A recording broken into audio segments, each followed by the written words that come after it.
दोस्तों आज हम बात करने वाले हैं सुजलॉन एनर्जी के बारे में। और जैसा कि आप लोग देख पा रहे हो दोस्तों कि फ्राइडे के ट्रेडिंग सेशन में सुजलॉन एनर्जी में कोई भी तेजी बनते हुए नहीं दिखाई दे रही है। फ्राइडे के ट्रेडिंग सेशन में सुजलॉन एनर्जी में हमें करीब करीब 1.63% की एक गिरावट होते हुए दिखाई दे रही है।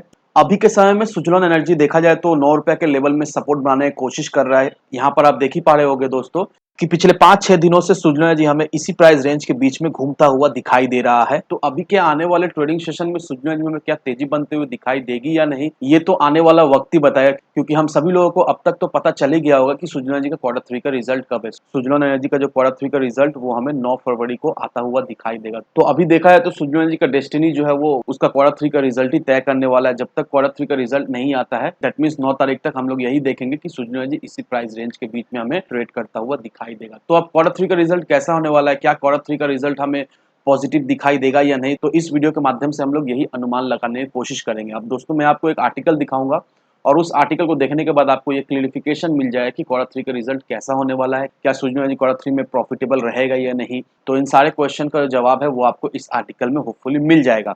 अब दोस्तों इस आर्टिकल में देखो, यहाँ पर देखो दोस्तों, सुजलॉन एनर्जी अपना ऑलमोस्ट 67% रेवेन्यू जो है वो अपना विंड टर्बाइन सेल्स जनरेशन से कमाता है। और सुजलॉन एनर्जी का जो ऑपरेशन एंड मेंटेनेंस सर्विस है उससे सुजलॉन एनर्जी ऑलमोस्ट 28% के करीब उसका रेवेन्यू जनरेट होता है। अब सुजलॉन एनर्जी सिर्फ और सिर्फ कंपोनेंट्स सेल से Suzlon energy almost 477 crore rupees हमें रेवेन्यू जनरेट करता हुआ दिखाई दे रहा है। दैट मीन्स टोटल रेवेन्यू को ऑल ओवर 7% रेवेन्यू जो है वो सुजलॉन एनर्जी अपना कंपोनेंट सेल से जनरेट करता है। अब सुजलॉन एनर्जी जब स्टेब्लिश्ड हुआ था तो उस समय Suzlon energy wind energy industries में एक पायनियर हुआ करता था। सारा चीज हमें स्मूथली चलता हुआ दिखाई दिया था। लेकिन सुजलॉन एनर्जी अपने ऑपरेशन को फाइनेंस करने के लिए एज वेल एज एक्विजिशन करने के लिए काफी ज्यादा डेट ले चुका था। अब ये जो भी डेट सुजलॉन एनर्जी लिया था वो 2008 के रिसेशन से पहले लिया था। और जैसे ही 2008 का रिसेशन आया, सारा चीजें जो सुजलॉन एनर्जी के फेवर में था वो हमें अनफेवरेबल होता हुआ दिखाई दिया। और 2008 के रिसेशन के बाद सुजलॉन एनर्जी ऑलमोस्ट हमें बैंकरप्सी के कगार में जाता हुआ दिखाई दिया। अब इससे बचने के लिए सुजलॉन एनर्जी ने अपने काफी सारे नॉन कोर एसेट्स को जो है वो सेल करना शुरू कर दिया, ताकि उससे जो भी पैसा हो सुजलॉन एनर्जी अपना डेट हटकर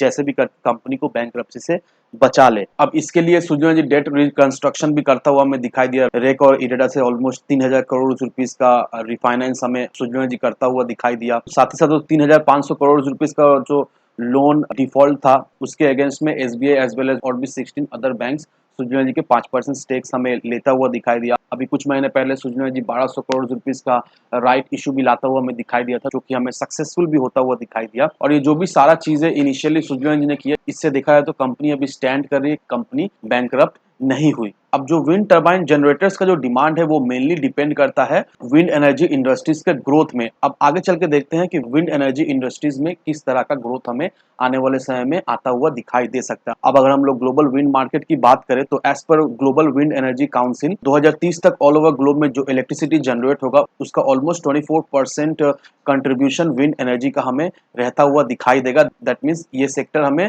ऑलमोस्ट 4 गुना बढ़ता हुआ दिखाई देगा प्रेजेंट लेवल से। अब 2021 में 93.6 गीगावाट का विंड पावर कैपेसिटी जो है वो इंस्टॉल हुआ है ऑल ओवर वर्ल्ड में, जिसका जो टोटल कैपेसिटी है वो हमें 837 गीगावाट्स का दिखाई दे रहा है। दैट मीन्स 12.4% का एक इंक्रीज होता हुआ हमें दिखाई दे रहा है। और विंड एनर्जी इंडस्ट्रीज का जो ग्लोबली हमें ग्रोथ होता हुआ दिखाई दे रहा है वो एनुअली हमें 12% CAGR से ग्रोथ होता हुआ दिखाई दे रहा है। अब वहीं अगर हम लोग इंडियन विंड मार्केट की बात करें तो इंडिया देखा है तो one of the largest energy market है ऑल ओवर वर्ल्ड में।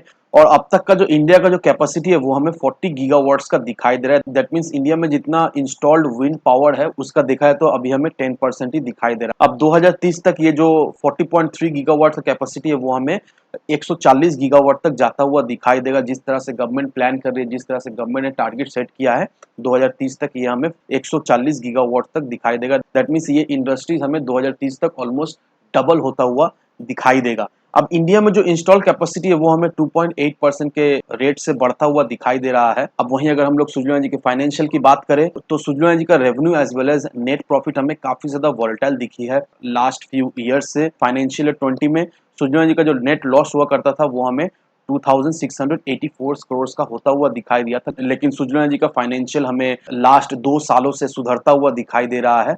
और फाइनेंशियल 21 में जो सुजलॉन एनर्जी का नेट प्रॉफिट हुआ था वो हमें 104 करोड़ का होता हुआ दिखाई दिया है। और फाइनेंशियल 22 में इसका जो नेट प्रॉफिट है वो हमें नॉमिनल होता हुआ दिखाई दिया है लेकिन पॉजिटिव ही दिखाई दिया है। ऑलमोस्ट 40 लाख का हमें दिखाई दे रहा है इसका नेट प्रॉफिट। अब सुजलॉन एनर्जी की अगर प्रॉफिट मार्जिन की अगर बात करें तो सुजलॉन एनर्जी का जो ऑपरेशन मार्जिन है वो हमें काफी हद तक अनस्टेबल दिखाई दिया है। अब कंपनी का जो ऑपरेशन प्रॉफिट मार्जिन है दैट मींस ओपीएम वो हमें 9 से 10% के बीच में दिखाई दे रहा है 3 सालों में। अब ये जो कंपनी का ओपीएम हमें अनस्टेबल इसी वजह से दिखाई दे रहा है क्योंकि कंपनी को अच्छा खासा इंटरेस्ट देना पड़ता है, इसके वजह से इसका ओपीएम में हमें अनस्टेबिलिटी दिखाई दे रही है। अब वहीं अगर कंपनी की ROC as well as ROCE की बात करें तो यहाँ पर ओवरऑल कंपनी का ग्रोथ इन रेवेन्यू जो है वो हमें इंप्रूव होता हुआ दिखाई दे रहा है, एज वेल एज कंपनी का जो लिक्विडिटी ट्रांसलेट है वो भी हमें बेटर रिटर्न रेशियो देता हुआ दिखाई दे रहा है अगर हम लोग 2 सालों की बात करें। अब over the past few years में हम लोग ये देख पा रहे हैं कि सुजलॉन एनर्जी समहाउ अपने कंपनी को इंसॉल्वेंसी से बचा लिया है, as well as Suzlon Energy जितने भी अपना नॉन कोर लाइबिलिटीज है वो भी हमें कमता हुआ दिखाई दे रहा है, जो कि अभी हमें 2842 करोड़ का होता हुआ दिखाई दे रहा है, जो कि फाइनेंशियल 18 में 7921 करोड़ का हुआ करता था। अब इस इमेज में सुजलॉन एनर्जी का सारा डिटेल्स दिया हुआ है, कितना मार्केट कैप है, ईपीएस क्या है, आरओसीई क्या है, बुक वैल्यू क्या है, प्रमोटर होल्डिंग क्या है, ये सारा डिटेल्स ऑलमोस्ट सारा डिटेल्स यहाँ पर दिया हुआ है। अब हम लोग अगर कंक्लूजन की तरफ चले तो ये सारा चीज देखने के बाद हम लोग को ये बात समझ में आ रही है कि कंपनी का जो मैनेजमेंट है वो अपने तरफ से हर एक मुमकिन कोशिश किया ताकि